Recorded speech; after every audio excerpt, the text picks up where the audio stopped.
ये अडयाला जेल के बाहर एहतजाज वाला क्या मामला है? क्योंकि आपके कुछ अपने ही रहनुमा इस पे तनकीद कर रहे हैं, लेकिन बताया जा रहा है कि बानी ने ही कहा था कि अडयाला जेल के बाहर एहतजाज किया जाए और सियासी मसलतों की वजह से आप लोग नहीं कर रहे। देखें, खान साहब ने जो बात की थी वो इस सिनेरियो के अंदर की थी कि कुछ रहनुमा जो हैं, कुछ लोग जो हैं वो आकर टीवी के ऊपर पाकिस्तान तहरीक इंसाफ की क़यादत के हवाले से बहुत ज़्यादा यानी नेगेटिव बातें करते हैं और अवाम और जो पीटीआई के इमरान खान साहब की तरफ से लगाए गए लोग हैं, उनके दरमियान फासला पैदा करने की कोशिश करते हैं। ये अल्फाज खान साहब ने यानी उनके मैं दोहरा रहा हूँ, उन्होंने कहा था कि ये बातें वो इसलिए करते हैं ताकि फासला पैदा हो और लोग मुतनफ़र हों। तो उसका हल ये है कि कोई ऐसा अमल होता है, कोई ऐसी चीज़ होती है, कोई ऐसा इवेंट होता है तो उसके ऊपर भरपूर आवाज़ उठाई जाए। जैसे मुलाकातों पर पाबंदी हुई तो यहाँ अगर आके आप भरपूर तरीके से वो करते, आपने किया, प्रेस टॉक्स भी की, बाकी भी चीज़ें की। इसी तरह से केपी के अंदर जिस तरह किया गया उसको अगर मजीद अच्छे तरीके से किया जाता तो वो फिर इन लोगों को मौका नहीं मिलता। तो बजाय ये कि इनको हाइप क्रिएट कीजिए, अपनी आप एक्टिविटी जारी रखिए। और फिर राय साहब ने उनको कहा कि मैं आपको बताता हूँ, उन्होंने फिर डिटेल से उन्हें ब्रीफ किया कि हमने हाई कोर्ट से भी रुजू किया, हमने प्रेस टॉक्स भी की, हमने आवाज़ भी बुलंद की, रहनुमा आकर अडयाला जेल के बाहर प्रेस टॉक्स भी कर रहे हैं।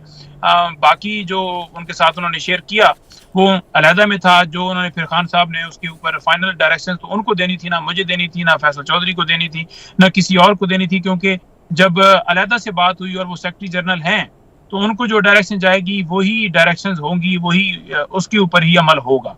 तो उन्होंने अपना ये तरफ से जवाब दिया, जिस जवाब के अंदर खान साहब ने उनको फिर जो भी हदायत दी उसके मुताबिक ही हम स्ट्रेटजी बना रहे हैं। जी बिल्कुल सही। और सर, ऑन अब्बास पब्बी साहब की गिरफ्तारी पर आप लोगों ने एहतजाज भी किया और कहा कि ये अगवा है, लेकिन हुकूमत ये कहती है कि गैर कानूनी शिकार का मामला है और आज उनके प्रोडक्शन ऑर्डर पर उन्हें सेनेट में पेश भी कर दिया गया, यानी कि वो अगवा नहीं था, वो सिर्फ हिरासत ही थी। तो नून लीग तो ये कहती है कि आप लोग हर मामले को एक हद से ज़्यादा संगीन बना देते हैं।